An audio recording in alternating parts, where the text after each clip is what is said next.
So first of all, my name is Nia McAllister, and I am the Visitor Experience Manager at the Museum of the African Diaspora. And I'm so happy to be hosting this evening's open mic. This is a series that's been growing in size and reach since April of 2018. It started with just a few of us in the MoAD lobby, and now here we are on Zoom, reaching across the country and in some cases internationally, which has been truly exciting. So before we get into the logistics of this event, I always want to ground the space that we're in. MoAD stands in solidarity with Black Lives Matter, as there are multiple pandemics killing us, including the ongoing systemic violence against Black people. We honor and mourn the senseless murders of George Floyd, Breonna Taylor, Ahmaud Arbery, Tony McDade, Jonathan Price, and so many others who have lost their lives at the hands of police brutality and racial injustice, including those names which we do not know. We want to acknowledge that as this list continues to grow, unfortunately, we will continue to say their names and continue to bring awareness in the fight for real justice for the global Black community. I also want to acknowledge that though we are in a virtual space, we are still, many of us, settlers, immigrants, or descendants of those forcibly brought to this continent. And our institutions were founded upon exclusions and erasures of the indigenous peoples whose lands we are located on. It is with deep respect that MoAD acknowledges that even in a virtual space, our people, our work, and our network servers are all on native lands. And so we thank the indigenous peoples of the Bay Area and beyond who have stewarded this land throughout many generations. And as we know, the world we are living in is truly chaotic for many reasons. And so in creating this space and this series, it is one where we gather collectively to recognize our grief, our anger, our exhaustion, but also to seek comfort and joy in each other's company. And so everyone is welcome to share in this space. And it's of the utmost importance that we continue to center and respect and amplify Black voices. And so for those of you who are joining us for the first time or those returning, I'll just give a brief overview of what this event looks like. So usually we start these events with the first half of our open mic readers. And tonight we have a really strong lineup, both our open mic readers and our wonderful feature, Landon Smith, this evening. So we'll begin the event with the first half of our open mic readers. Then Landon will do his feature, and we'll conclude the evening with the remainder of our open mic readers. All of our open mic readers will have 4 minutes to share their pieces. And as we know, open mics are very interactive. And so as we're adapting to this virtual platform, I encourage folks to use the chat to affirm each other's work, respond to lines that stand out to you, air claps, snaps, the reactions. All of that's important as we continue to uplift each other and all the words and music and stories that are going to be shared in this space. And I will also be posting the lineup for all the readers in the chat in just a moment. It may have shifted slightly from the email that I sent earlier today, but I will be posting that in the chat and then read everyone's name before you come up. Please, again, stick to the 4 minutes out of respect for everyone sharing in this space, but I don't think we're going to have any problems there. And before we jump into it, I'd also like to thank Art Bridges for their generous support in helping sustain the programming that we do at MoAD, specifically this series, along with all the other dynamic programming. And so to kick us off this evening, I would like to invite up to the virtual mic, Alia Jones. Welcome. Thank you. I was like, did it change? Let me make sure I'm ready. Regardless, hi everybody. So before we get started, I was just thinking and just sitting with what Nia was just saying, and I want to invite everyone to just take a breath with me. We'll just take a deep breath in and just let it out. I realize we don't all breathe as much as we could or should. And so it's just a reminder to call in that breath. So we'll take a deep breath in and hold it and let it out. Do one more. Take a deep breath in and let it out. Okay. Our first general was underground. Railroads couldn't compare to the depths of her mind. On a mission with a vision, precision. In the darkest cave covered by branches. Branches isolated by shame no matter where we go. The darkest storms. Uprooted Black bodies. We continue to hide how we feel inside. Not equal, not well. What is being? The blood that drops, my heart that stops beating, beating emotions and strength from this Black vessel, gasping for air, craving help, someone to care, anyone to see that you are not invincible.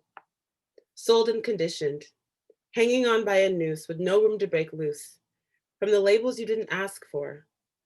Martyr complex, struggling to catch your breath under waters of expectation. Bury your pain to survive. They can't relate. Dissociate. Nuclear fractures, familial disasters, armed with silence, surrounded by never-ending violence. Haven't we had enough? Faking like we're fine, struggling in pride, lynchings ruled as suicide, told to hide our wounds inside. Those self-inflicted crimes, the deepest roots. Admiral abolitionist writer, wells of information filled her books. On a crusade for justice, fighting to resist before a balled up fist. Truth of liberation, asphyxiation. We are the seeds from strange fruit, lemon trees in the summer breeze hemorrhaging from the root. Under leaves of ignorance, our minds assassinated, our souls kidnapped, our bodies raped. There is no escape. From the scars, this skin, when can we begin? To heal, to feel, to just be free. In the cage where birds wish to sing. Harriet, Ida, Billy, Nina, shape-shifting trauma into triumph. Gardenias bloom across the street. Cope or heal. Ultimately, it's all about how you deal. The deepest roots hold the darkest storms. Thanks, y'all. So I'm just going to talk a little bit about the piece. It's a short one, so I think I have a little bit of time, yeah.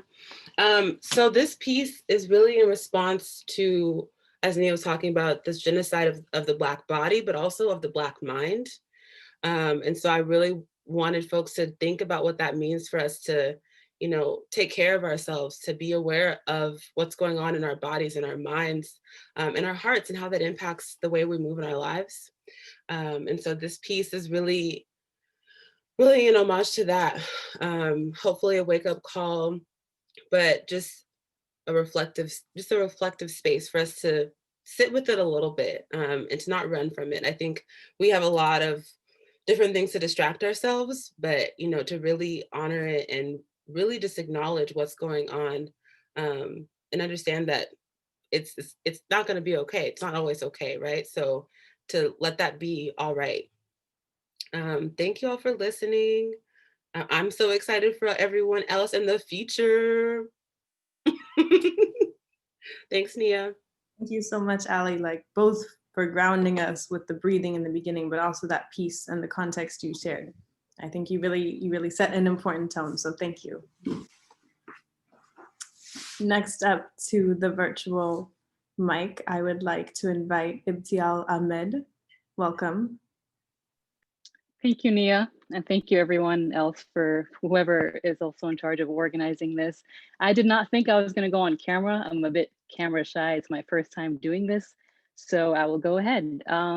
A lot of my work kind of revolves around the idea of being in the diaspora, being a hyphenated American, belonging to different backgrounds and identities. So I will share with you some of my thoughts, and I'd like to call them conversations as well. So I will start off with my first poem. I heart this land, but I cannot love its shadows. The Nile runs through my tears while I'm renewed with every tide of laughter. I exist at the intersection of isolated storms and communal expectations. I am here in the midst of dreamy siestas and there at the tail end of cosmopolitan ideals. I travel between words through deserted stops, which I'm always late for. The curtains running through my soul yield sour tapestries which taste nothing like the lies that we filter from the oceans we crossed. A lot of these pieces are also untitled. They're just too complicated to be kind of put in one word. So a lot of them are just untitled. So I'll start off with the second one as well. Crossing oceans was quite the experience. I hid every piece of my being underneath the promising tide lines. I was here and there, but neither here nor there. I was fascinated with arrival signs the same way departure tunnels propelled me with the exhilaration of make-believe presence. I have always been excited to leave and arrive at the same time.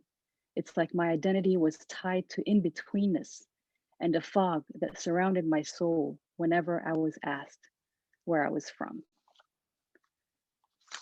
So I'll share two more very short pieces from my conversations, and they also have to do with traveling and the diaspora, but the last two pieces revolve around, I think with everything that's going on these days, we need kind of to uplift each other. So I wrote a little piece about greatness, which I'll share. No one can cry for you. Travelers don't share the same tears because they come from different canals. On greatness, I have come to believe that greatness is the product of the squeezed parts of adversity. One's core is pushed to the limit until the sweetness of pain becomes the impetus for reaching new heights. Warm tears turn into propellers for change. Greatness does not come from the depths of stability, but from the turbulences which rock the most solid parts of our souls. The last conversation is, we must continue to walk, even if the path is decorated with our broken pieces. Thank you very much for providing us with this platform. Very much appreciate it. Thank you. Thank you for sharing all of those conversations. It was truly so much to see how they all both connected to each other, but also connected to what we all bring to this space. So thank you. Thank you very much. Next up to the mic, I would like to invite Yusef Salaam. Welcome, Yusef. Can you hear me? Can you hear me? Wow. We can Can you hear me? I'm getting a couple things. Can you hear me? Yes, we can hear Can you hear me? Yes. Can you hear me? Yeah, we can hear you. Huh? Yes. Okay, I can't hear myself. Okay, let me do it. This piece is called Born. I was born dead from a tomb of mangled blood, infected by the burning cross curse and the blue Glock loaded and cocked. I was born living in the strong smiles of my mother, the growling grunts of daddy's subtle thunder. I was born dead, skin strange in a pallid space, a space bitter at beauty that birthed the universe. I was born alive, drinking palm from Uncle Bob's tales, filled with man-to-man bayonets that gouged him one-eye blind. I was born in prison, locked outside looking in, an inmate judge born to lose in second and third place last. I was born ass-spanked, brawling and smelling freedom, tiny hand balled to battle.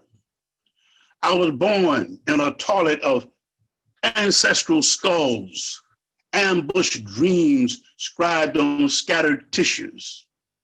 I was born to break the shackles of ignorance, to hear my heart and not the forged whispers in my head. That's born. Could I do one more? This is for my friend, Nat Turner. It's called Town Crier. First time I read it, I just wrote it not too long ago. tenor man honks and holler the blues till I laugh in my own tears. Tap my feet and stamp my fingers to abstracts grown in my garden. Funky music I must lose me in to find myself. Hot word that cook like chicken wings and greens at Coots Corner. Howlin' Wolf juke joint mojo exposes Rockefeller hoodwink. Surreal visions that tremble the pulpit of my soul. Reed man clears confusion and stormy weather. With whistles, stomps, rattles, grunts, sports, and scats. Ever see him seize the spaces of Superman and Wonder Woman? Dow Jones deities who say they own the air. Dollar signs whet their groins each time you inhale. Billionaire bakers cackle like the Joker if you dare exhale. Get up on that horn. Get up on that horn. Sing for freedom like Paul. Sing for us all. Frankie beard petrodollars choke bread from famished lips in refugee camps. Upsurge wells hard to make water out of wine. Quintet wasted dead in the public square. Sweat runs like rain, but we ain't feeling no pain. She steps in and spits solos on international bandits. Walks the Frederick Douglass talk for babies mining Congo diamonds. To strut and shine in Tiffany showcase window. Her shouts in the ears of our heart collapse the comforts of denials. Her songs are constant layers to quieten buried enslaved clanners, unforgiving clings of dragon roars and serene meditating doves. She rustles like tubbing for mines, chained to Dixie cotton and Yankee treasuries. A triumphant voice that ain't no way tired. Get on up in that horn. Get on up in that horn. Sing a justice song. Sing goddamn injustice like Simone.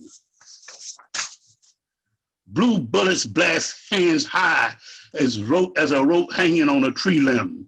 Upsurge screams swamp nigger rebel blues. Half gator, half obeyer, living dead alive, born again, resurrected revolution. Pull the sheets off of plantation patrols, swastikas, fascists drop a bomb on move. Get up on that horn. Get up in that horn. Hard bop energy, rap like Public Enemy. Thank you. Thank you so much, Yusef. It's always wonderful to hear your storytelling. Next up to the mic, I would like to invite Meilani Clay. Welcome. I can't hear anything. I really can't. Hi. Okay.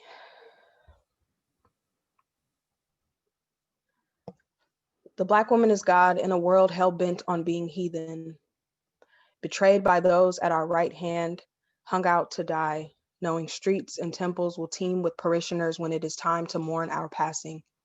We show up anyway, to make feasts from scraps, wield righteous rage for a future eons beyond this one, yet our names are only ever uttered soft in prayer, whispered close to clavicle and exhale on lips before sleep. We call to you over the roar of the ocean's hush. You don't trust you enough to meet us in the storm. All our prophets must be false if our names can gild the tongues of pretentious pagans at performative protests, when only Black women can hold the syllables in our mouths with the reverence they deserve. We have wept, wiped libation from our faces only to have it replaced with spit. No matter our weary, we resist rest so long as any of you are refused respite. Though our bodies blanket this earth from end to end, we continue to offer ourselves to mobs of marauders. Though we still the crashing currents to soothe your worry, we remain the Black woman, a God, rarely granted grace, and still how hallowed be, how holy be our names.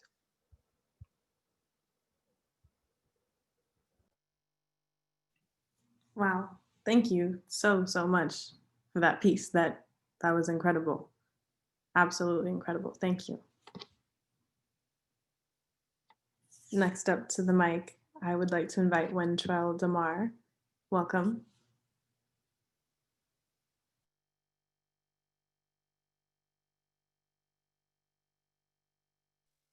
Sorry about that. Thank you for your patience. I had to step out here, but I'm very grateful to be a part of this MoAD Open Mic. And apologize for the background. So I'm going to read two short pieces that I wrote. The first one is for Naya Rivera. I also want to disclose I am a person who stutters as well. So thank you for your patience from time to time. This poem I wrote about Naya Rivera had to do with her passing and the circumstances around it with her son and being involved in things like that. I didn't really know who she was. I just kind of heard about the story and it really touched my heart. So this poem is for her. It's called A Mother's Love. Death had to wait. Your son was not yet safe. The grave would have to be patient until your man cub was secure. A mother's love for her son, fierce and intense, fighting against the current. You would not relent. And when Josie was secure, you told that bastard death.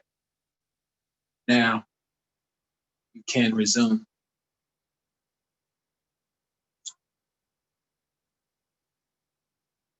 This last piece that I share is an essay. And I wrote this a few years back when Alton Sterling was killed and Philando Castile.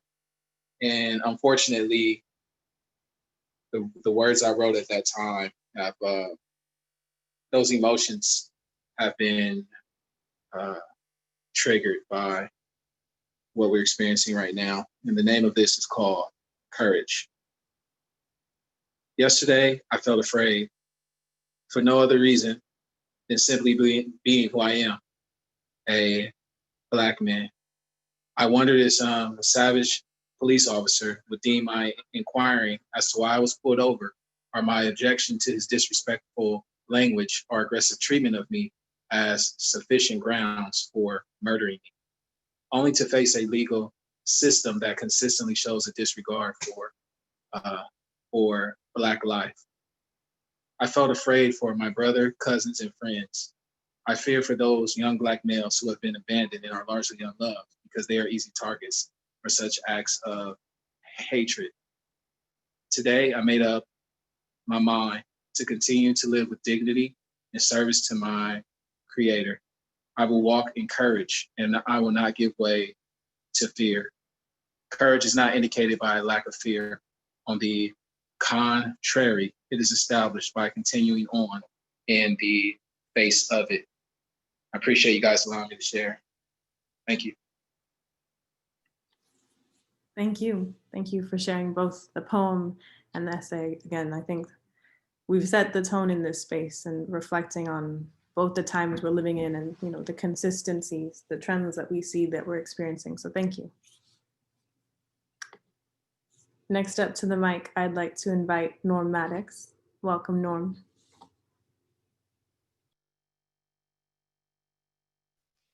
Hey.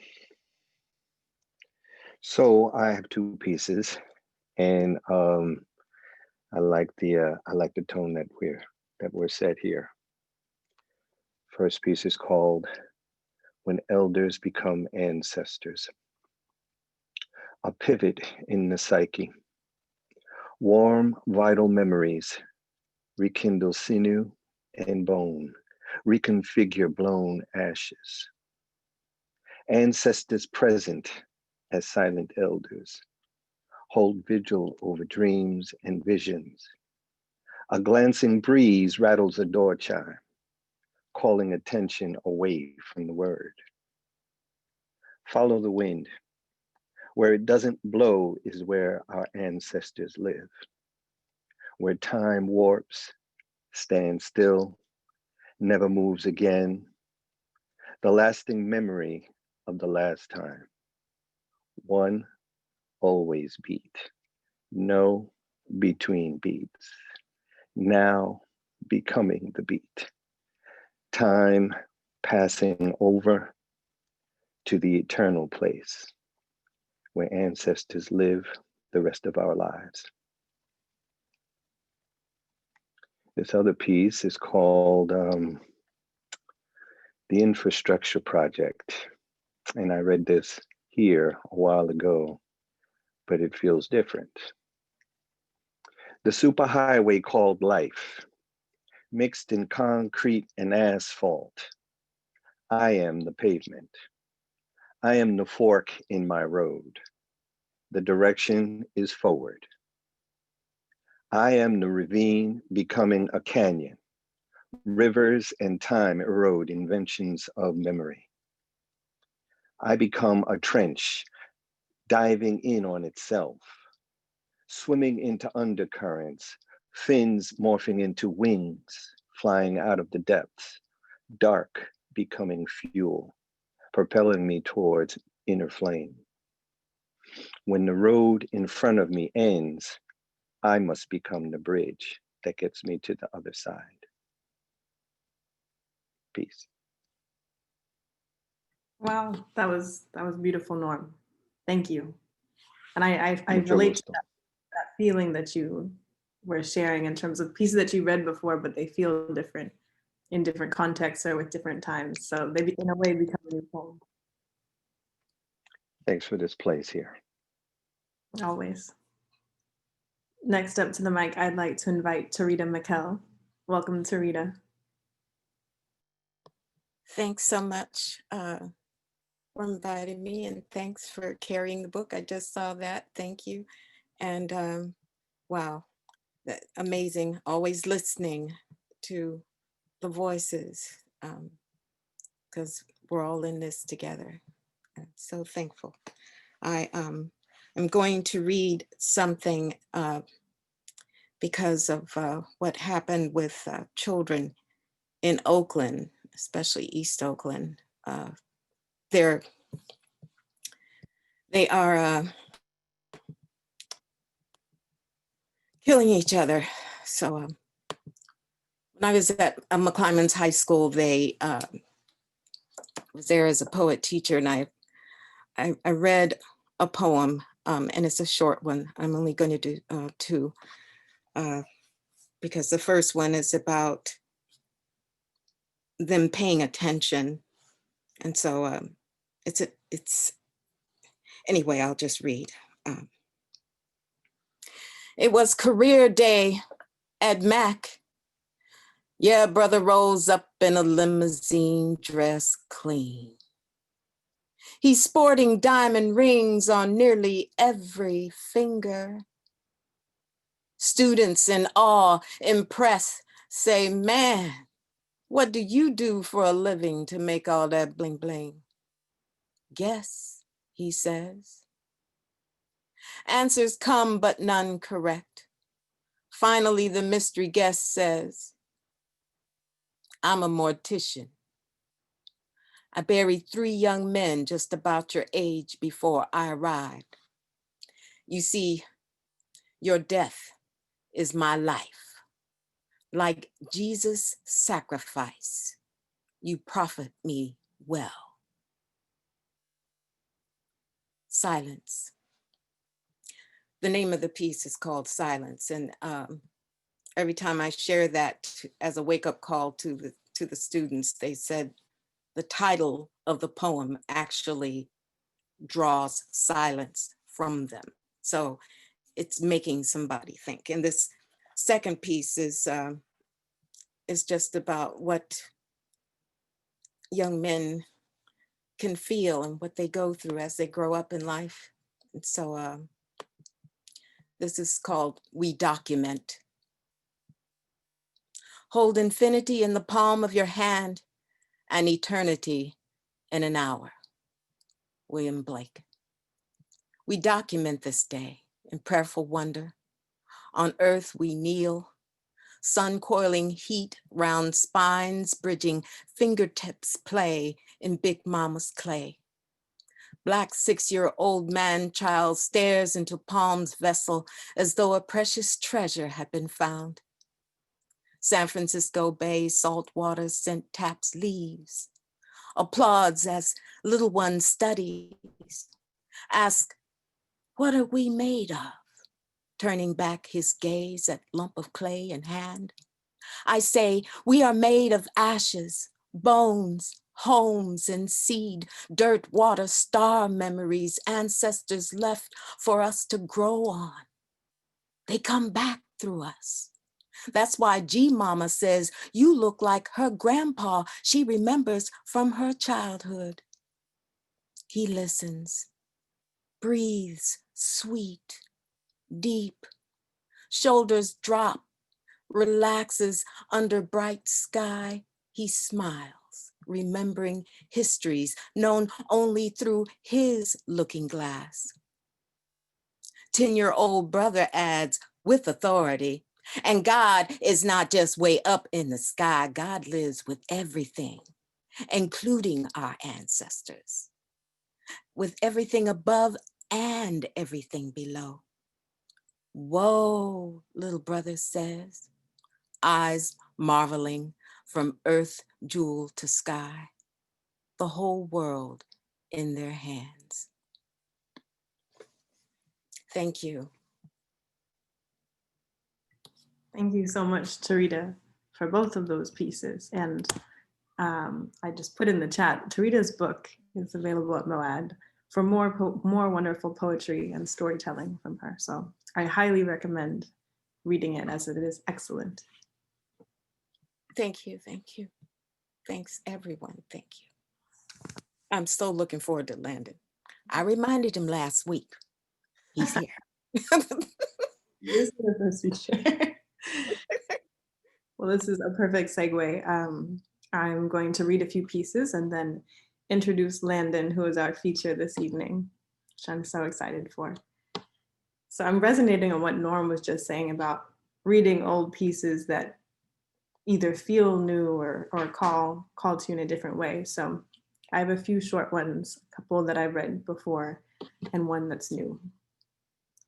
So I think this first one, just reflecting on, the weather that we've had recently and the rains, that kind of felt like it cleansed some of what we've been experiencing. So this is a piece that actually doesn't have a title. So I'm just going to start reading. Under heavy skies, ripe with cold showers, our brown hands dip fabric, white cotton and silks, reborn indigo. Indigo like the patches of sky between overhanging gray clouds. The air is hot, muggy, and the ground below us sweats. The breeze carries its perspiration, stinking of compost, wet concrete, and young rain. Raindrops collect on brown skin. Nails and cuticles turn blue, playing at waterlogged skin. The storm holds us tight, loving us when we need it most, embracing us when the rest of the world will not. And this next piece is entitled Memory Work. I am made of ships sailed, railroads built for running, from people who work the land and the water, those who temper the tide and sow seeds and seams. See, we are patchwork in the American dream. Bloodlines strong like backstitches, legacy built on stovetop shrines. Our history makes home and handmade quilts and childhood anecdotes. Resistance don't take no backseat, and we all don't look the same, so say my name right.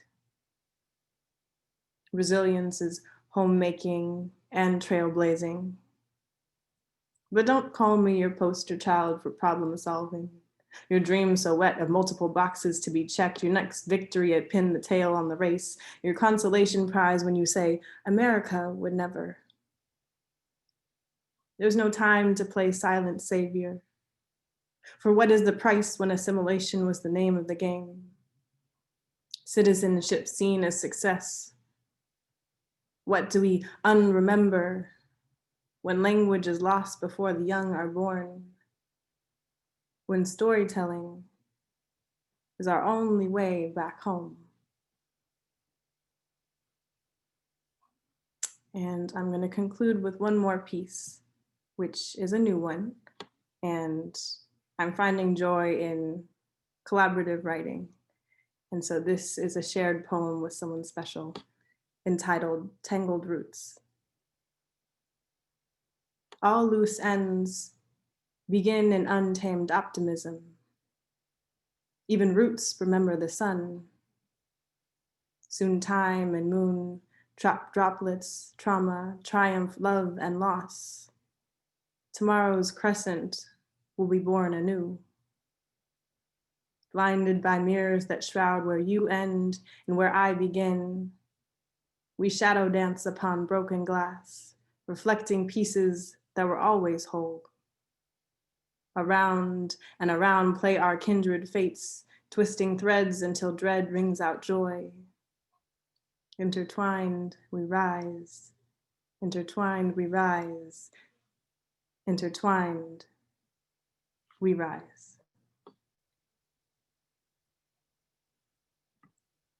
And so now it is my great joy to introduce our feature for this evening. Landon Smith was born in LA, but grew up in San Jose, California.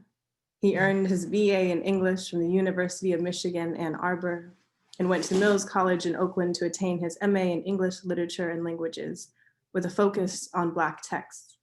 When he was 12, his parents were going through a divorce, and his older sister, Alia, wanted him to have an outlet, so she got him his first journal. That is how his lifelong journey with writing was born. Unconcerned with accumulating poetic accomplishments, he hopes that his work merely makes readers and listeners feel something, whatever it is. He credits much of his growth as a poet to his community at the Patrice Lumumba Writers Group out of the East Side Arts Alliance in Oakland. And with that, welcome, Landon. Thank you. Just want to first say I'm grateful and honored for the space. Grateful to be here, and I appreciate it. So the first one, if you notice, there's a photo. I actually haven't read this ever, so this is the first time. Oh, I read it once, but not officially read it.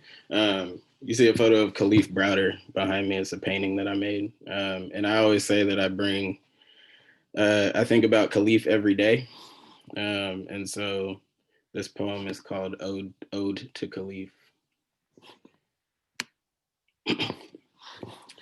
Sometimes metal speaks too loudly from coffins.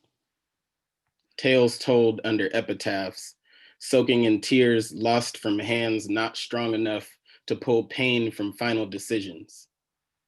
Tears too late to find softness on hardened cheeks, and fist fractures severed beneath the innocence stolen from you within walls serial in nature. I want you to know that I still see the softness in you, while the other part knows this poem will never be enough. To collect the pieces of yourself left on solitary floors, peppered with fabrication they tried dressing you in. Sometimes we are not enough teeth for legacy strangleholds. I still taste your voice in midnight breaths, strangled by the peace you desperately sought. Wrought iron pressed on chest, poverty can't press back, can't afford fistfights with empty charges and tipped scales. Survival was hard enough to pull the softness from you. Nothing can be enough. This poem cannot be enough. Yet here I sit with tears in my chest, trying not to drown in the epitaph I never gave, trying to sit with the memory I never had and can see so radiantly. At times, I breathe from the pine wood you are not able to, seeking answers from confinement that overcame you. I hear you in the silence sometimes, the empty space between what your life should have been and what it became in the hardened space you were left to petrify. The black spots telling me to breathe after asking me to look away, and I see your face in my tears sometimes, hoping you feel softness again. At times, I want to break my fists on the walls that pulled your peace from you and left it in the billy club buried in your back. Feeling pine wood, hoping that your eyes no longer hold the bars they left you noosed with. Hoping history does not whisper your name in footnotes, but screams it in bold from flames and broken gears.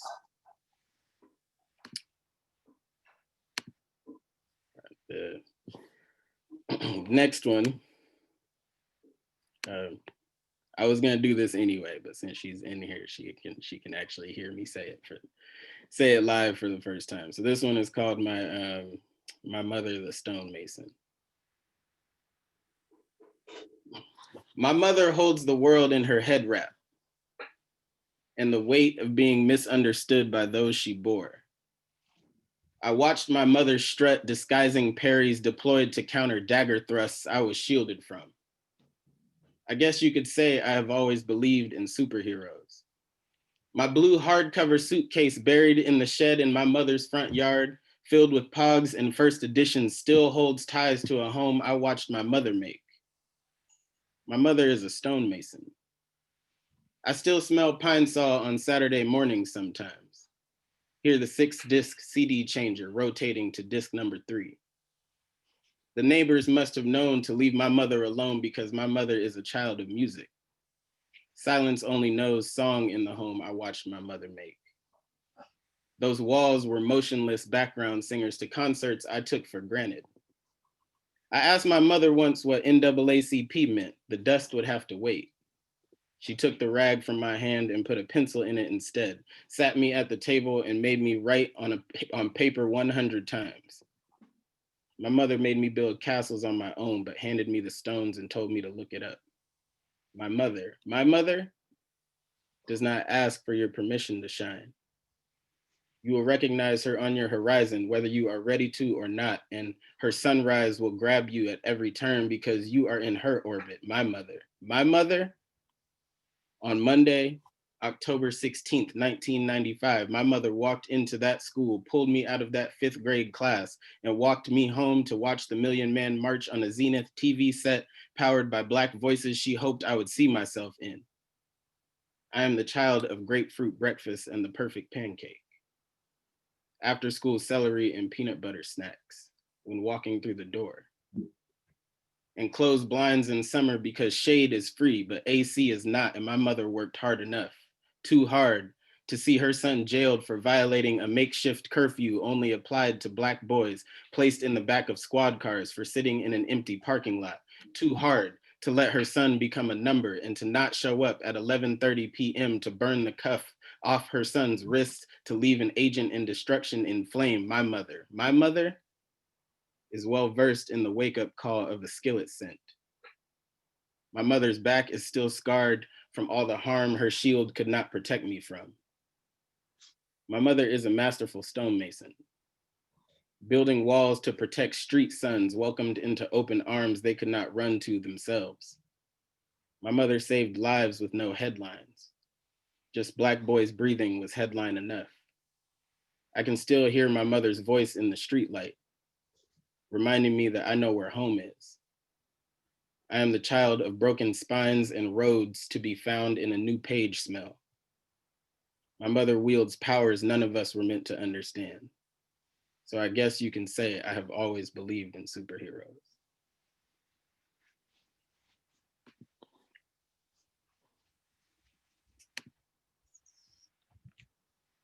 Thank you. Hello. Back. Back. Back. Back. And Back, mom, back, remember the mom back. fan club? Which square is mom? Joan's iPad, she's in there. She's over at the end. Hey, Joan.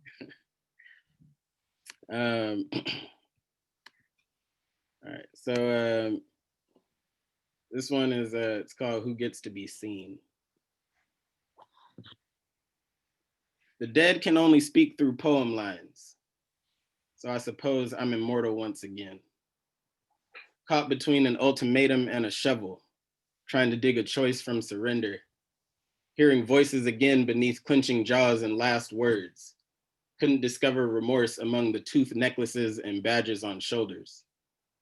I guess anybody can be a hero if the sky can't talk to the soil.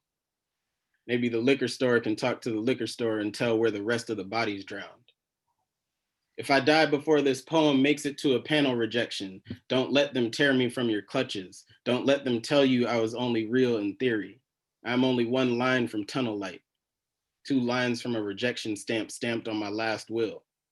Stuck in a fist fight using immortality like a corkboard, unable to trace lines to anything other than genocide Polaroids and price tags hanging from a scythe. Dead weight, hollow and stanza caskets waiting 20 feet, hoodie first. Stab wounds, dissolved to amnesia stitches and turn necks.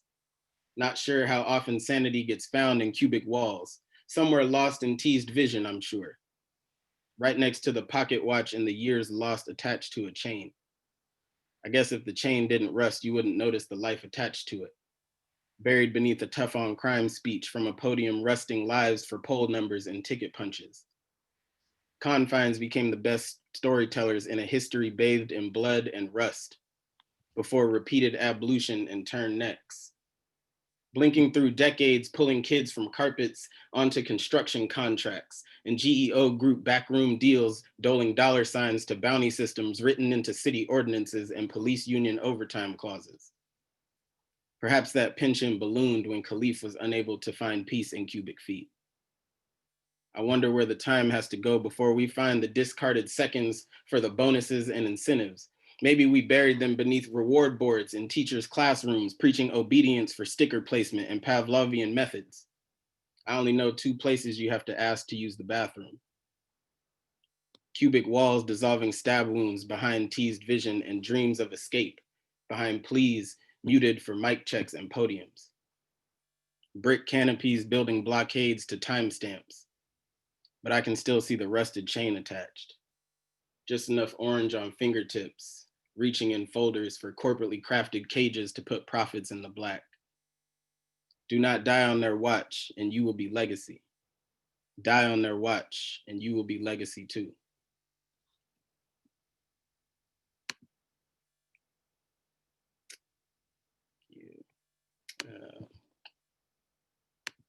So this next one, yeah, I'll wait till that. This next one was published a couple months ago. It's called The City Smells Like a Mint and Band-Aids.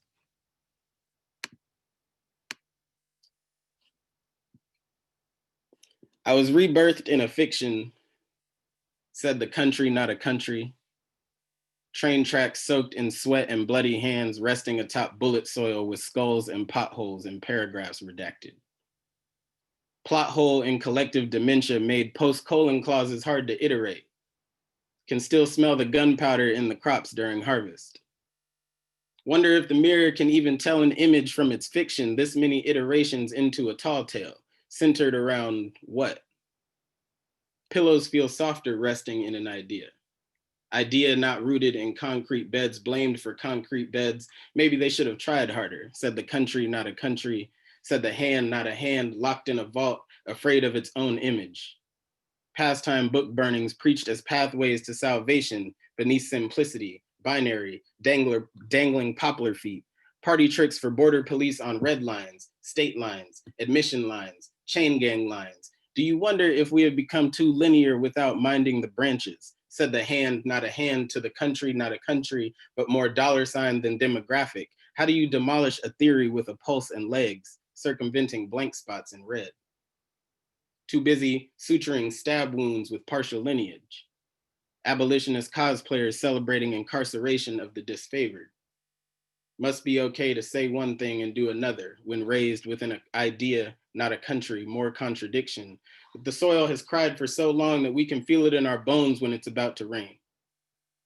The cracks in my bones seem to have been molded my hands into fists my great-grandfather was rigor mortis into atop red grass puddles. Fist fights on playgrounds nobody else sees as a game but the bully. I have formed fists for survival.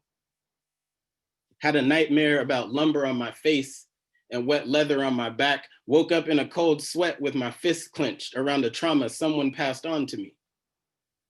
Can't mask the void of the stories I was not told, but still feel in a cold sweat. Tired of the aches. My lower back does not feel lighter, nor has my bone been healed from yellow words painted on a street with red line paved into it.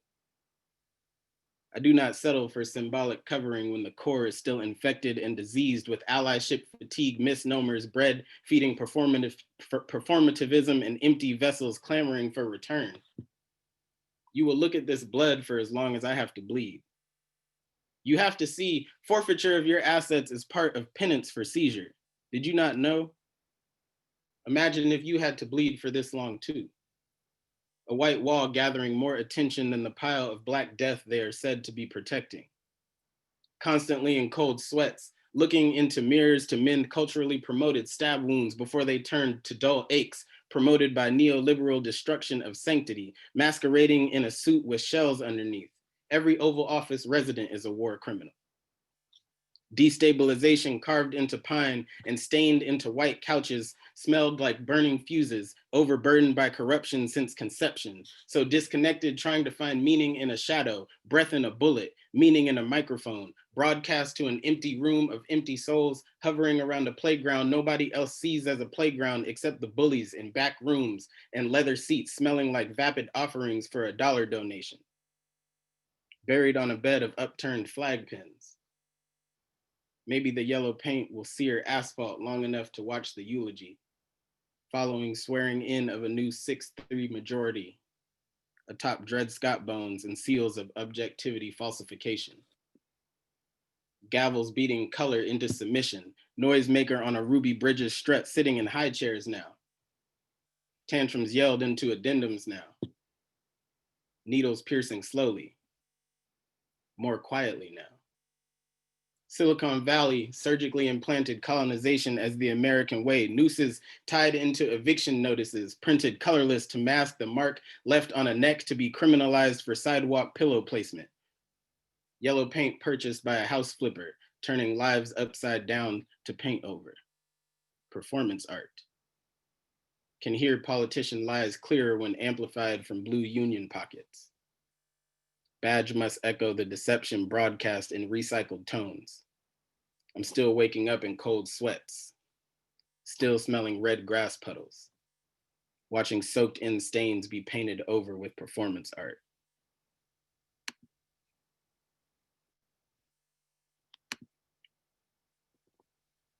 I don't know what time I started, so you just gotta let me know when, because I'll just keep going. Time. All right. So this next one, I figure like it segues into that one pretty well. It's called Cement Comforters Beneath Eagle Perches. Cement seen death many times before. Death is merely a sunset in this cycle. Hands not born yesterday for the first time. Died many times before, but if you ask me where the body was buried, I will point you in the direction of the bodies buried beneath freeways and street corners. Death is a daily occurrence, and this is not my first birth, nor is it the first time I have been ignored. I play hide and seek with the passerby, but nobody comes looking for bodies too closely resembling a reflection of possibility.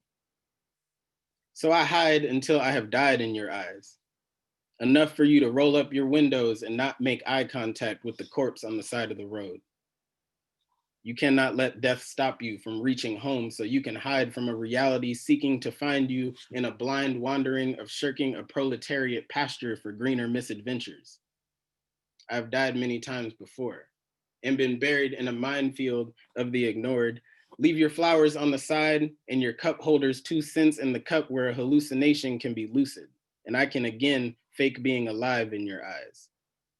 This is not the first time I have died. Tell me a story about transference, about a story about someone who knows someone who has died before, and were they revived by thoughts and prayers and preordination and well wishes and choral hymns. Tell me a story. What does death taste like when served as an appetizer for something worse? Tell me a story. Tell me about a heaven and hell seen in metaphor, fractured by a 2-cent trade show tale told earth where death is part of the rotation and cement that has seen many deaths before. Outstretched hands with broken fingers trying to hold pride and pennies in corroded palms, tattooed with trauma and shame, shoveled atop triple broken backs bent over for false notions of eagle perch exceptionalism. Crackling over funeral pyres and cackles by socialized indifference, unable to hear change in change cups anymore, unable to hear pain in chain cuffs anymore. Well, I don't believe in handouts. It's un-American, so they should go get a job, said the taxpayer bailout to a stimulus bailout within a hand-me-down nepotism cronyism in its cracked foundation beneath bitter tongues, cast tasteless from COVID super spreader gathering, breathing numbness onto another, onto another, onto another, onto broken fingers trying to hold on to pride, pennies, and tent posts, being decimated by capitalist whims, defended by narcissistic neoliberal eagle perches, preaching defecation and meritocracy, with blades positioned at the legs of those with hardened palms. Every white business is a hand-me-down. Open government hands granting ego perches, ignoring denial rates to dark demographics. Self-centered positionality rising one anthem at a time, one headline at a time, one podium lie at a time. Watching empathy disintegrate into sizzling pools smelling of gaslighting and disinformation, piled atop hoard piles unused aside from perch positions and desecration in palms tattooed with trauma and waning grip. Can't squeeze hope into a payment method of a profit addict. Dissent deviating from a dialectic to a disfiguration of a toddler told their mother should have tried harder. Maybe the font on her sign was too wavy from clenching palms too long trying to hold pennies, pride, and enough breath to oxygenate dehydrated teardrops beneath gaslights.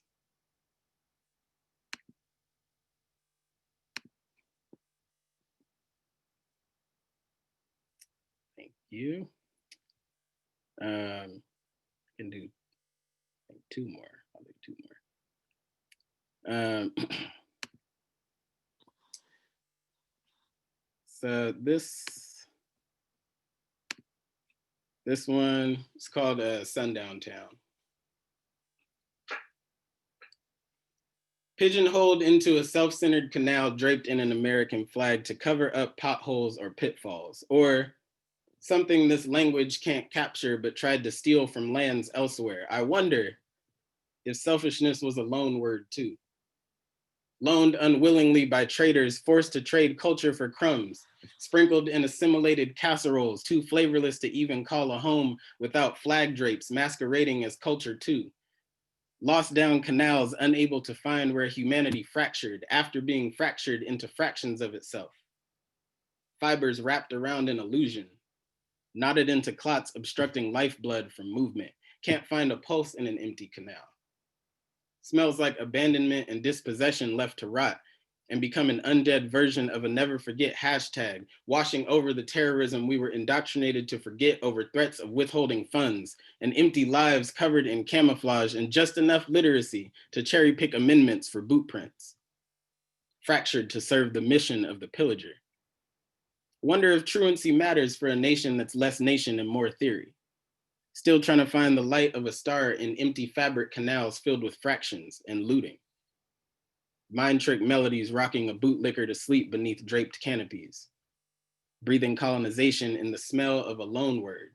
Still trying to find self where all the roots were stolen. One death sentence from a laundry list of mud being smeared on my name to justify the blood no longer in my heart.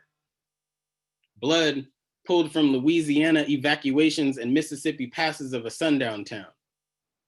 Dreaming of a nightmare again, I tell my therapist. Can't seem to leave trauma in a room I can't place.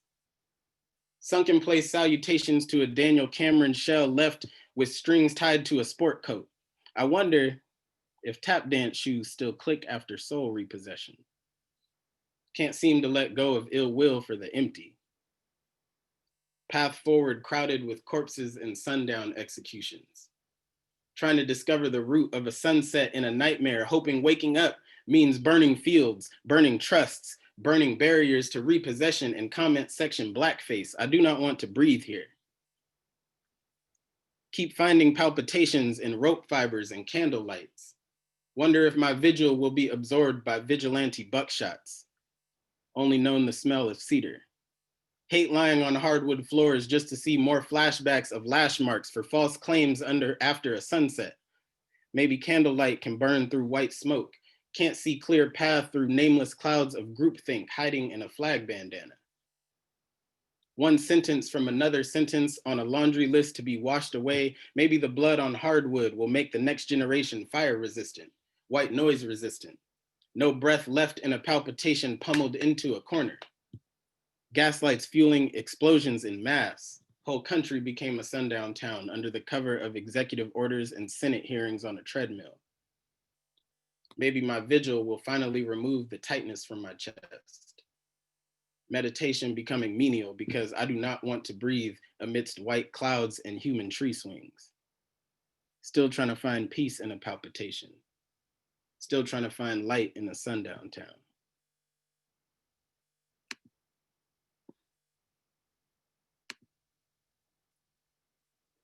All right. Last one, I'm gonna go ahead and shout her out.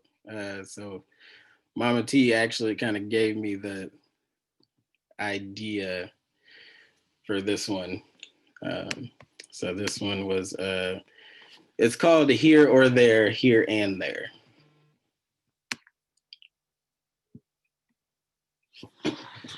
Backsliding into nervous energy, thrown into self-care pathways, ambushed with polls and predictions of temporary doomsdayers, bunker building from a ballot box. Must feel nice to only worry every 4th year. Maybe you will finally remove that pessimism label from my caption and buoy at my baseline, which you called unhealthy, called too negative, called me to stop talking about it over dinner unless it's every 4th November. And ambushes are exploding pathways and regulatory fantasy placation. Bombarding baselines with guilt and clenching teeth. I do not want to spend the time saying I feel sorry for you for finally floating here. Tumultuous terror tactics prompting reassurance for soothsayer cosplayers with 2 thumbs and a satellite signal, training for tear dabs and apathy returns. Complacent with castration if the prop doesn't prop it up. Follow the money trail to a sleeper cell moving in slow motion every 4th turn.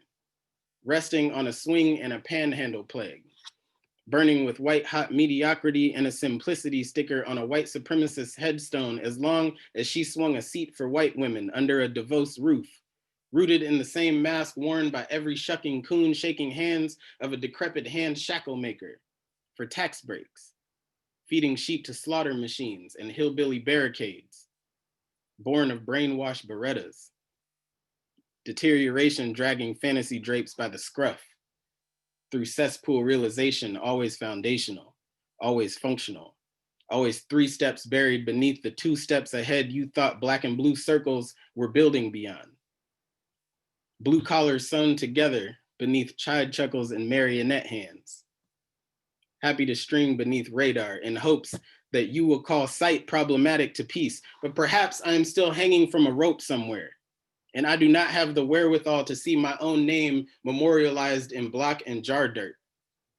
Perhaps I am still aspirating in a dungeon somewhere in bewilderment, not ready to be dragged onto a boat somewhere for property maintenance. Perhaps I am pieces pieced together in form still tied to previous iterations, Screamed into these breaths I now take with reluctance to revisit visualizations, knowing I am both here and in a rope, and in a dungeon, and in a chain anchor, straddling a past life and a half-life, afraid to pass on pieces to any iteration of myself that does not understand that I am the breath in a train track execution as much as I am the voice in a classroom. Keep seeing headlights and torches blinding my resolve, cast in shadow tears somewhere on a castle walls rising, castle wall encampment, thinking fortifications were meant to keep harm out when I seem to be trapped with it. I am afraid to breathe the air of the asphyxiated above dirt monument, not knowing what the strength to hold that space looks like on a straddle.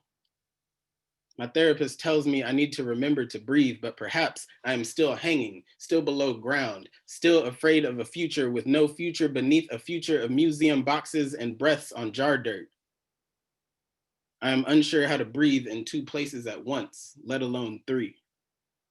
Grappling with cadence of limbo, I seem to be here and nowhere, trying to find somewhere safe, somewhere free, somewhere not black and blue circle encrusted by settler colonialism telling me liberation is the ballot or the rope, ballot or the billy club, ballot or the gun.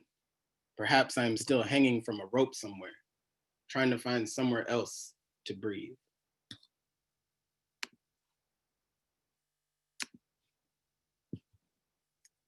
And thank you, Mia. Again, thank you for the space. Thank you for allowing me to share with you all. I appreciate it greatly.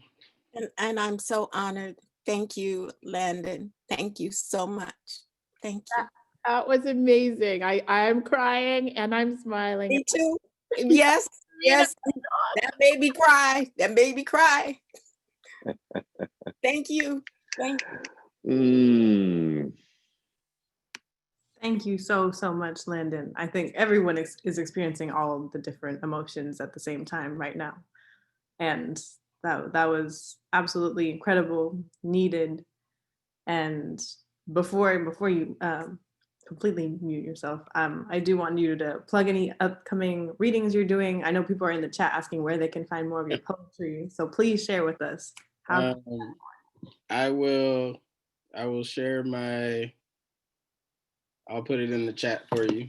I have like my link tree that just has links to different things. My Instagram, which is at @the_Lando. There will be work coming out in like the Patrice Lumumba anthology, which is coming out, I believe, in a couple months, next month. Yeah, sometime in December.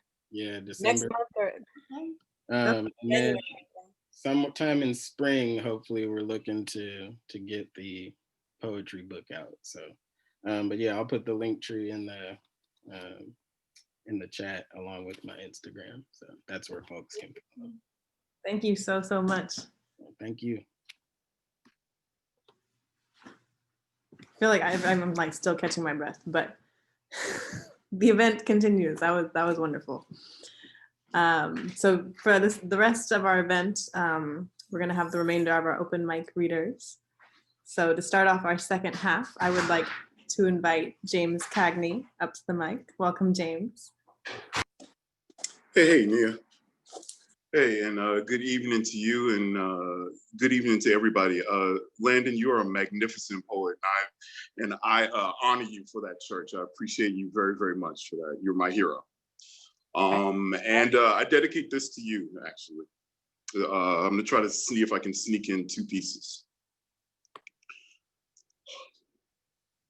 The tongue as knife, as grenade. The tongue as pilot light to volcano. The tongue as butterfly shrapnel spraying radioactive glass. The tongue as battering ram, axe handle, desecrated cross, trigger. The tongue as begging puppy, as monster truck. The tongue Russian necktied for a joke. The tongue as assassin, a ninja jangling with blades, cross-stepping the grassy knoll. The tongue as wooden stake, silver bullet, an earthquake with lightning in its hair. The tongue begging kryptonite to freebase. The tongue as apple and serpent, rolling its jellied eggs into the ear. The tongue loaded, unlicensed, and steaming with cordite, trying to finish something never should have started. The tongue having kissed every wound from inside out is jealous of bone. The tongue has heard of the heart, but doesn't believe in it, prefers the pulse in dice. The tongue as a wall, a trench, a gate, fool's gold in moonlight. The tongue tied into a straitjacket, scatting. The tongue a lead weight dropped onto a garden of peonies, a nest of starlings. The tongue misfired, misplaced, misspoke in our last conversation. The tongue blows a hole through its nearest cheek. The tongue thorny and uphill, single-bladed and double-barreled. The tongue as museum, snowing through autumn. The tongue gets it. Yes, yes, yes. But how it loves spitting no. And really quickly, this is called firecrackers. The sky shedding hot apples of light. Rapacious grins slashed across the throat of the sky. This in celebration of war, which we worship with tears in our eyes in this church of vampires. We obediently raise our faces to the falling dead at the appointed time, while our tithes of loyalty are looted from our back pockets. We are blindfolded in faith at this service where we slice open stolen cultural lambs on a pew of slot machines. Our prayers full of shrapnel, swarming to reconstruct the truth. These prayers are all processed catchphrases and repurposed ad campaigns, the last freestyle sampled from a dying mouth. Nightly, I check myself for bite marks, a rubber stamp of lips, proof of percussion in sucking. It's the brain's insistence on untying knots secured by the tongue. This isn't prayer dancing. It's response to infestation, a swarm of the wrong gods, healing parishioners with fortune cookie astrology. We pray just to breathe in certain spaces, and you expect us to pay weekly to be suffocated. All right, thank you guys very, very much. Thank you, James, for both of those pieces. I'm glad you shared both. Thank you. Next up to the virtual mic, I'd like to invite Stacy Montez. Welcome, Stacy. Good evening. Thank you. Thank you so much. I am just deeply touched being here tonight, Nia. So thank you for including me. I'm going to share 3 pieces that I wrote, some of them timely, and one, it's just the mood that I'm in. So hopefully you guys will follow. The first one is entitled A Gift of Time. Corona-19 slowing all living things down to a snail's drag across a concrete path. Stagnant routines that had you caught in a rut you could not escape until this mandated shelter in place. Your house, room, and mind now burst into a new normal for you to seize and temper with lessons of failed test, waiting for you to gift yourself. Time, with seasoning stirring senses that awaken you to thrive.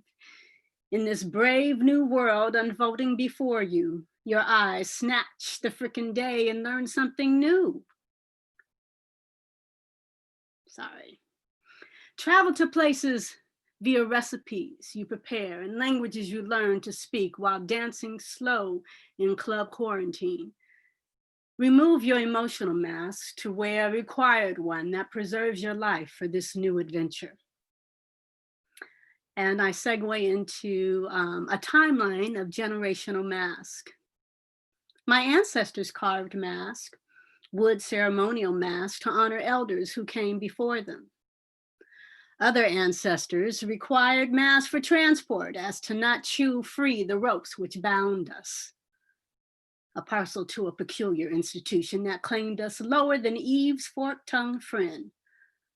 Fourth cousins removed stalked at night in white dunce masks, harvesting strange fruit from cottonwood trees. I peel away all my confining thoughts, masking insecurities, threats, fears, and self-doubt. The mask I wear now are peaceful grace offerings for me to live through this racist pandemic. And my final piece is called Dangerous, with the emphasis on us. It's a love repose. We walk this earth as lovers of yore, vowing to never forget us.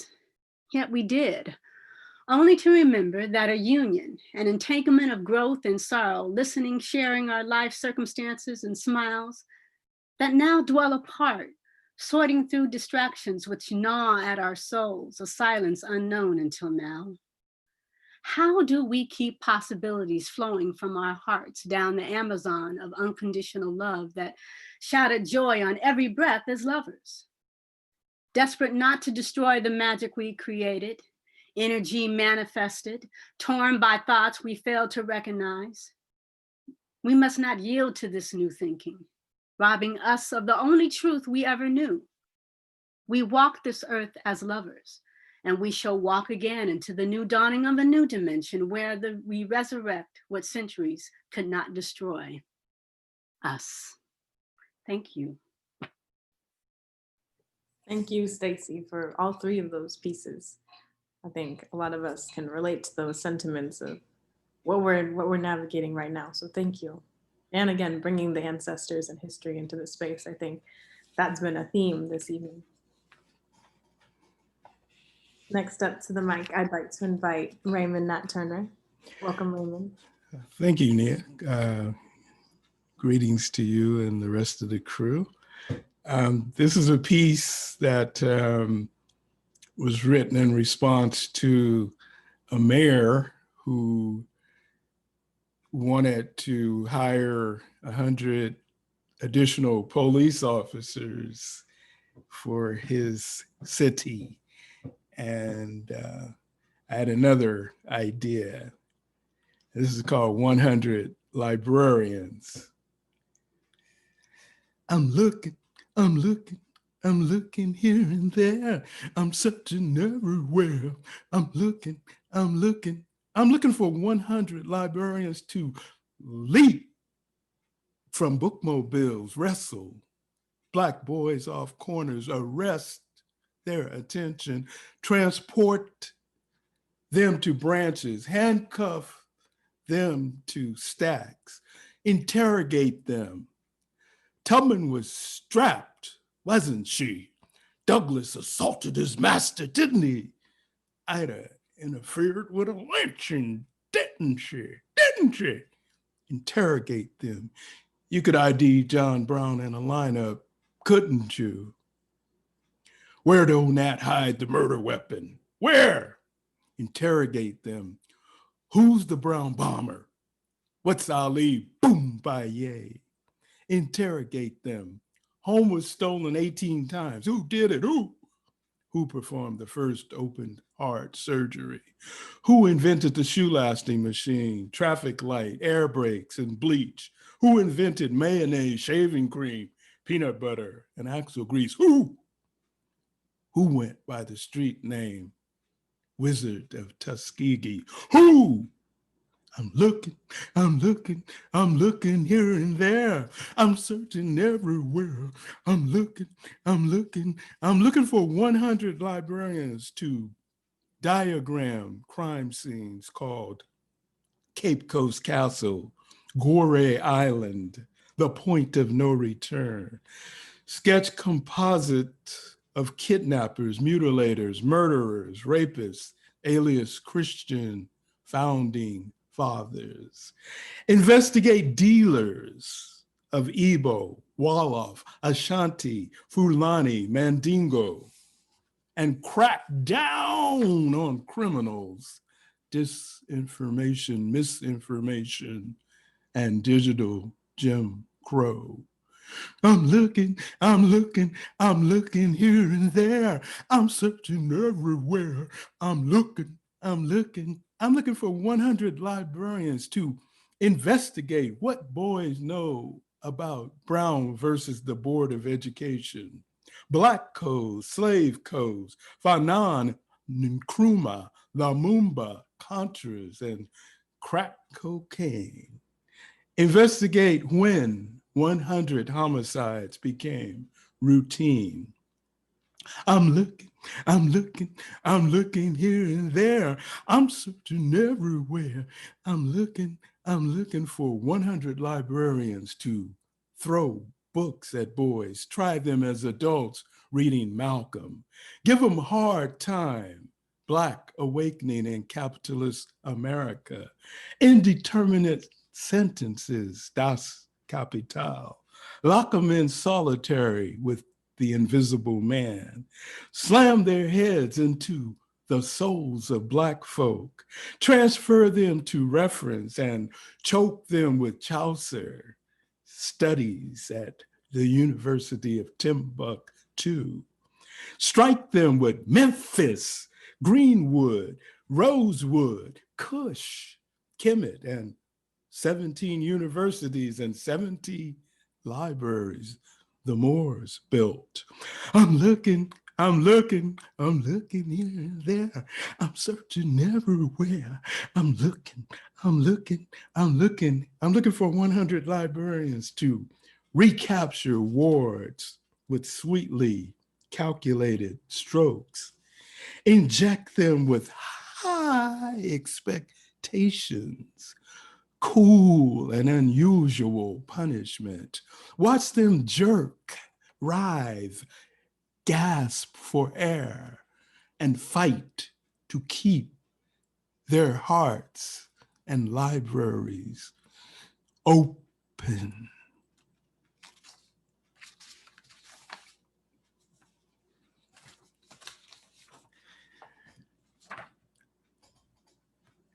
I got another piece if there's time, but if not, we can just go on, it's no big deal. It's a little shorty. If you got a short one, go for it. Yeah, okay. This is written, this is on Black Agenda Report. I'm a poet in residence with Black Agenda Report. Every Wednesday I have something there. This is called Donkey Dung 2/4 Dance. Militarists Macarena, all pomp and circumstance. They're back with Donkey Dung 2/4 Dance. First you cry wolf in tune with corporate law. Then you bray, neigh, and whinny and hee-haw. Then you shimmy, shudder, and bump and grind. American exceptionalism for all mankind. Green strings pulling you to war for personhood. Lewd, suggestive, Chippendales chopping wood. Then mime rubbing two sticks together for fire. But you bow and scrape in the name of empire, crawling to commander-in-chief's combat boots, giving them low-key lip service and tongue salutes. Now, quick little blue, purple swing state step, shouting, kiss my ass, constituents I rep. But yell and tell the world you're moving left. Each imperialist war move, lie and theft. So you mimed holding donkey hoofs to fire in concentration camps behind concertina wire. Then 4 years, you get up on your feet. Militus Macarena, you repeat, repeat, repeat, repeat. Later. Mercy. Thank you, Raymond, for both of those pieces. I think that first one, all of us are like, we need those. That poem in the books. Everybody needs to learn that poem. Thank you. Thank you. Peace. Thank you all. Peace and have a great one. Next up to the virtual mic, we have Sharon Williams. Welcome. Thank you. I'm S.K. Williams, and my poet name is a Gary Woman Poet. Thank you for having me. Poetry is my prayer. And thank you for inviting me to your prayer meeting this evening. So many awesome poets. I really appreciate it. I'm a Garifuna.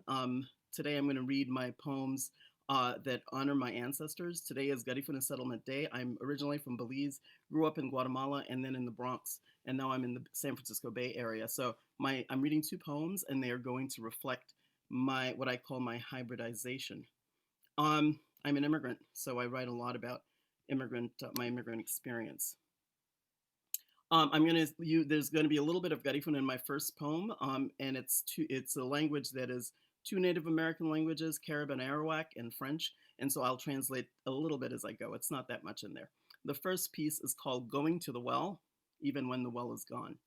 For those who came before me and left, and here I honor my ancestors on November 19th, which is Garifuna Settlement Day, like I said. I used to go to the well, then it became the pipe, to sit and gossip with the neighbors about who was sleeping with whose man and so on, before there was running water to the house. I used to use the outhouse or the bathhouse, even with each with its own unique smell.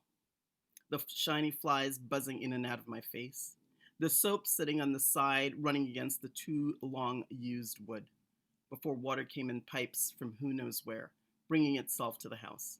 I used to wash my clothes outside, at the creek, at the river, in the big wooden bowl carved by my grandfather's hands. I used to grate coconut and green bananas on the wooden grater. I even learned about the egi. The egi is the wooden grater that Garifuna use. To grate cassava, to sing the work song that goes with it, Lere Muhaegi, which means the song of the grater. I used to listen to the beat of the drum, to celebrate Saturday night or mourn the dead, whom we will remember into eternity. I used to live in a house with a roof made of thatch, with a floor made of mud that I was proud to sweep clean. I used to have to watch for snakes that would crawl into the roof. I would have to protect the young ones from them, because snakes too like the sweet smell, the sweet taste of mama's milk, the milk that would linger on the lips of the young. I used to take my swim in the river using sweet hibiscus leaves for both soap and shampoo, and dance in the deep, dark depths with the myths and legends that lived there. Ishtabai, Tataduhene, and La Sirena. That was when I was a Garifuna girl with my African and Native ancestry all tied up into one, and no one knew how, and no one cared why, until the legends were invented. I spoke Garifuna in English and Creole and Mayan and Spanish, all rolled up into one, and did not look to research the reasons to parse myself and find differences. That was before I knew I should be different and exotic. That was before I came west and learned to focus on that difference. Now I no longer haul water from the well or sit at the pipe and gossip with the neighbors. I do not wash my clothes in a bowl carved by my grandfather's hands. And my ancestors, who used to know how to pound the rice and the hudutu and cook the dikini and catch the fish and sew the thatch and go to arabu and cook the cane and sow the sesame to make wangla and dig the cassava from deep in the earth to take it to the egi to make our precious bread and create the songs and tell the stories of the ancestors and weave the baskets and make the brooms and cut and dry the rida and teach the language to the children and sit on their verandas or in their yards to greet their neighbors who came from the same place at the same time, walking and talking with the same rhythm, to say Ida bien namu, which means how are you, my friend, to answer Uedigatige, which means I am well, and continue the culture by telling us the stories.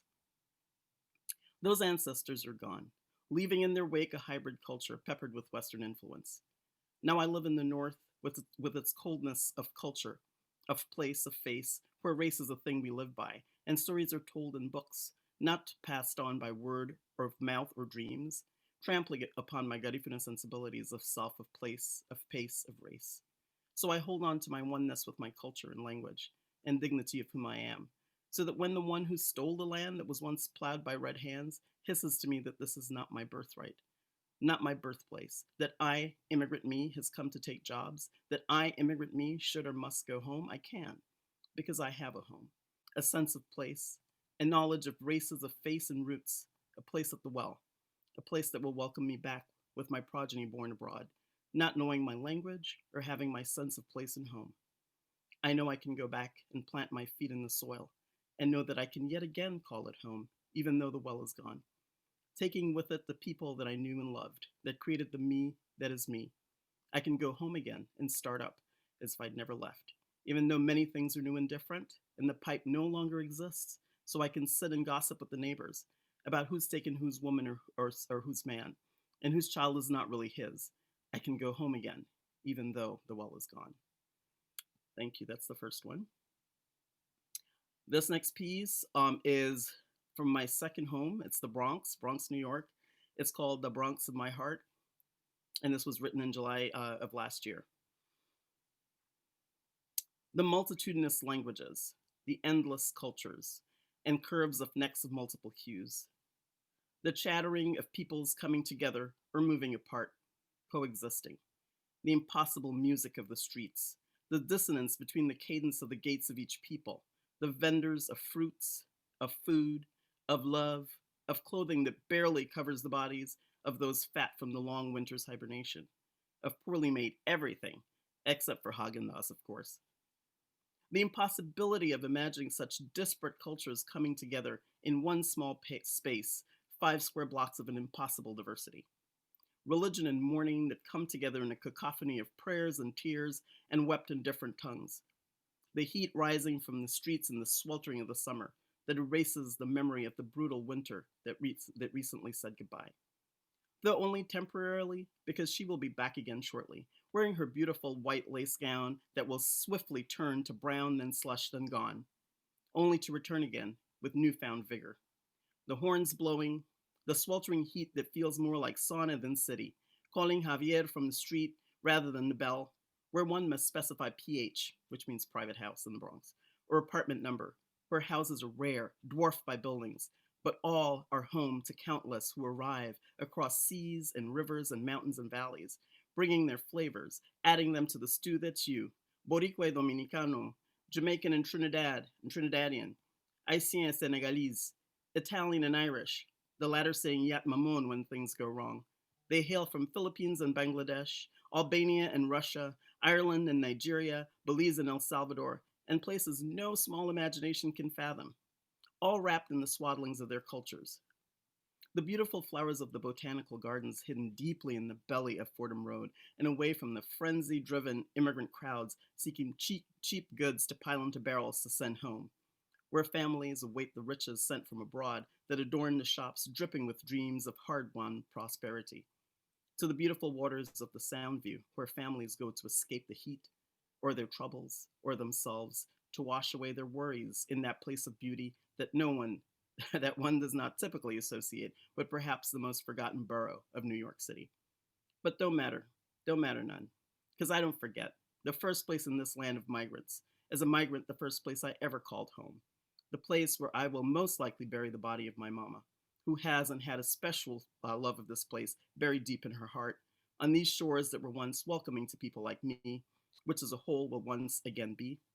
But for now, the Bronx still beckons and encourages the weary and wary strangers to bring themselves and their dreams hanging by threads to her doorsteps. That's it for me. Thank you so much for sharing both of those pieces and your stories, your family history, and for joining us on Garifuna Settlement Day too. Thank you. So we have 2 more readers to close us out this evening. So I would like to invite up Nihal Mubarak. Welcome.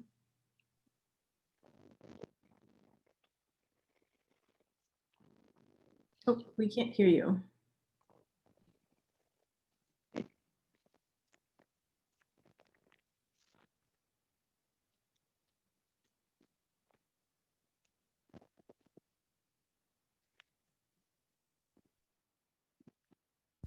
Can you hear me now?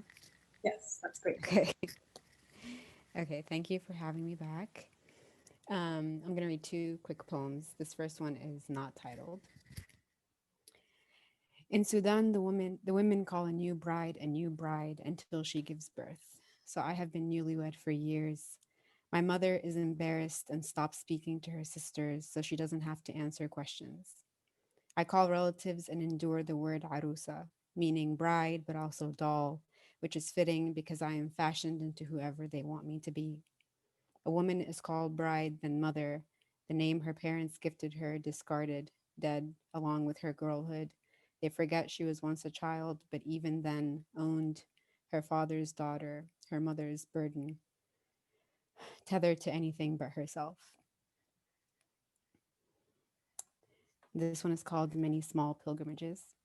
In Jeddah, we made many small pilgrimages. I told my father I remembered everything as if we'd never left, as if we hadn't become new people. We walked along the shore and the Red Sea was almost the same, like it was still 1997. But the beach was lined with restaurants and the house I grew up in empty, both my grandparents now with God, and the cracked wall, the dead trees were the proof. In Mecca, I experienced a revival, recalled the way my father used to carry me as he ran between two hills. I walked on cold tiles with bare feet beside my mother, repeating her supplications. We both drank Zemzem in small sips, savoring.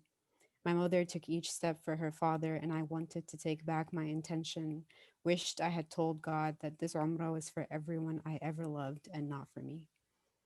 Thank you. Thank you for both of those pieces. It's wonderful to hear your poetry again.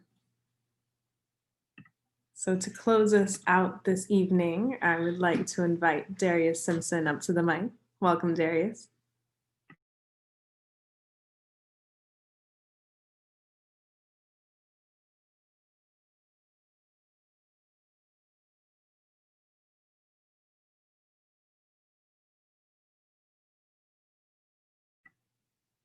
Are you with us, Darius? Hello, hi. What's going on? Sorry, I was distracted. I'm gonna read poems. So this one, let me tell y'all. So over the summer, I was liberated from a relationship. No, I'm just talking shit. But there was a situation that happened. There was a person who was killed by the police in Detroit. I was in quarantine in Michigan, and I went to the action. And I came home, and one of the first things she asked me about the situation, it was like in a real condescending way to the person who had been murdered. And so this poem came from that, and the title is named after that question she asked me. You know, he shot at the police, right? For Hakeem Littleton.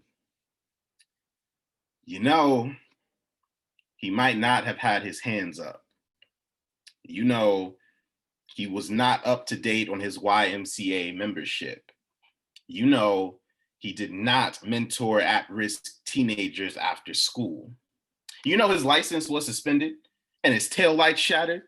You know, he wasn't wearing a lick of white when they found him, had his pants sagging, had his shirt untucked, had his lips unbuckled, dripping Southern twang all on the concrete. It sounded like a mouthful of honeybees was stuck at the top of his throat. You know, he was black, like dark roast coffee beans black, like ashy knuckles cradling a bottle of wild Irish rose on the sidewalk black, like a scarecrow perched just outside the liquor store doorway black, like black tar gums and gold teeth, like paper bag hands and menthol breath, like black and mild wrappers in the glove compartment. I heard it wasn't even blood where they left him. I heard it was just stains of red Kool-Aid. I heard it was just puddles of strawberry pop fizz. You know, sugar would have got him if 12 didn't. You know, his teeth were little yellowing daggers. You know, he was a dragon, returned fire, went out in a puff of smoke. You know, he was a weapon, didn't beg for his life or call for his mother or his partner. You know, that nigga went out on his feet, brought a gun to a gunfight, brought mutiny to a slave ship at the Atlantic shoreline. You know, that nigga was a nigga.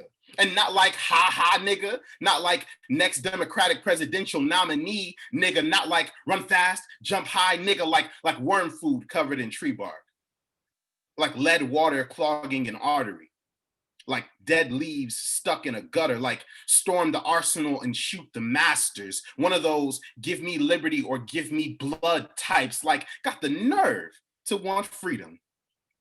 And still y'all gonna march for him? What would Malcolm X's old zoot suit think? What would a white woman's rendition of Dr. King think? What would the noose say? What if they see us mourning and think we just as dangerous as him? What if I say liberation and they think I mean I hate America? What if I hate America but don't know no other homeland?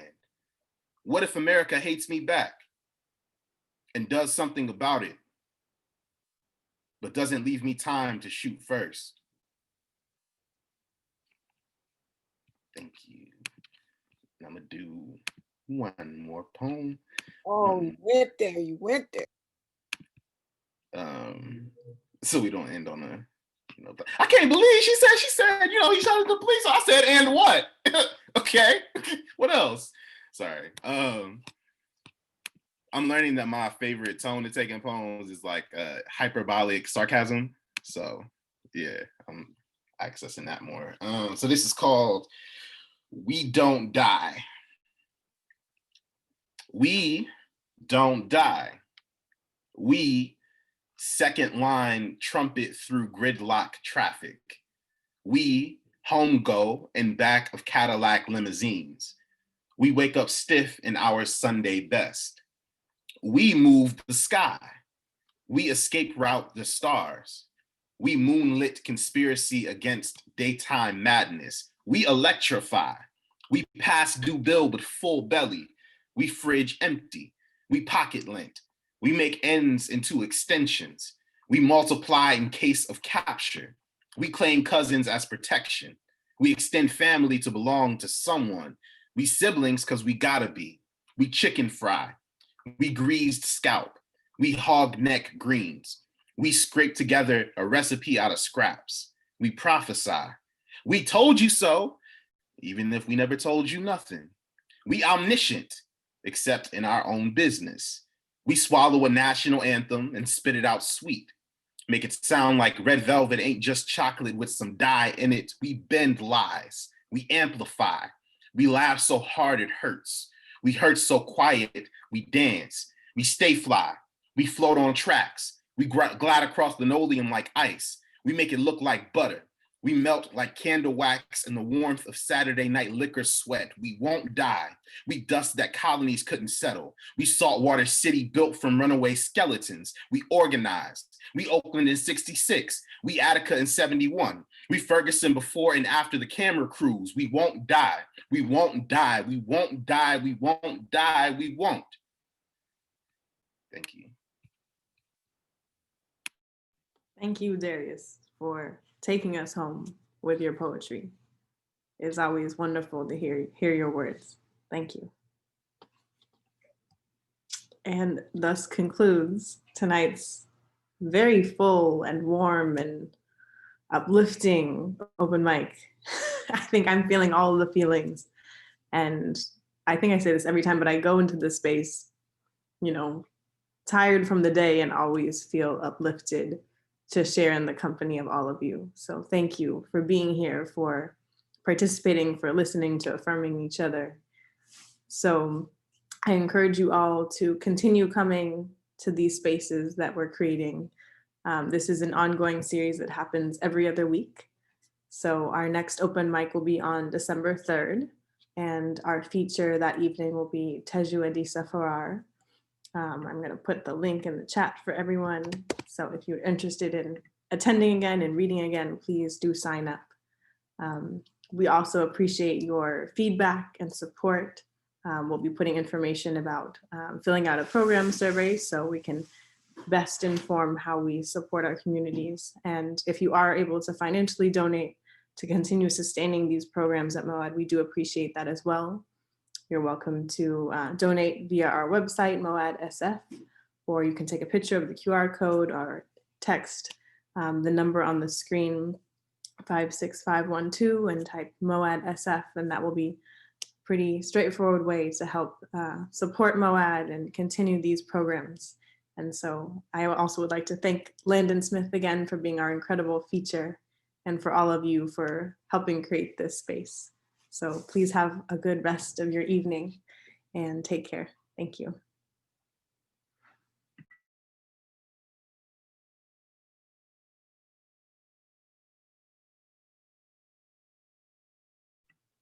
And you're welcome to unmute yourselves on the way out. Thank you, Nia, and thank you for the space, and thank you for the time. Appreciate it. Thank you. Thank you, Nia, and I'll be back. Nice to have you. Thank you. Yeah, thank you all. You're a wonderful group, swinging ensemble tonight. Really had a ball just hanging with y'all. Have a good night. Take care.